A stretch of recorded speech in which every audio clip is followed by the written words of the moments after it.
Bakit ko pa nga ba kinailangan kumuha ng SIM? Imbes na meron namang libreng internet sa bahay at sa company. At syempre, madali lang naman ang kasagutan. Bilang first time OFW dito sa Japan, nung unang taon ko dito, hindi talaga ako bumili ng SIM. Kasi ang iniisip ko, gastos lang at ang mahal kasi ng load kada buwan. Tapos kapag hindi naubos, ay nakakapanghinayang. Tapos hindi mo yun pwede ihinto sa pagbabayad. Or kapag kailangan mo lang gamitin, tsaka ka lang maglo-load. Hindi gaya dyan sa Pinas. Kumbaga, para ka na rin nagbabayad ng bills. So kaya sa halip na kumuha ko, tinis ko na lang. Sabi ko, okay lang, bahay trabaho lang naman. Dahil hindi rin naman kasi ako yung taong palagala at magsasama lang kapag may mag-aaya. Syempre, kapag kada labas, pera lagas. Yo! Pero dahil OFW tayo, kailangan pa rin natin makipag-socialize, maglabas paminsan-minsan. At kung may gusto or may kailangan man tayong puntahan na hindi natin alam. At dahil wala nga tayo sa sarili nating bansa, paano na lang tayo makipag-socialize sa ibang lahi? Tulad ko na hindi pa naman ako gaano kagaling sa pagninihongo.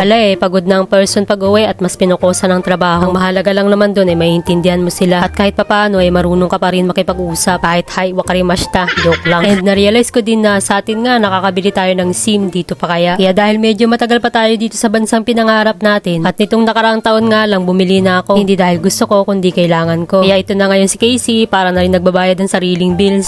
Load pala. Hi, Rimas.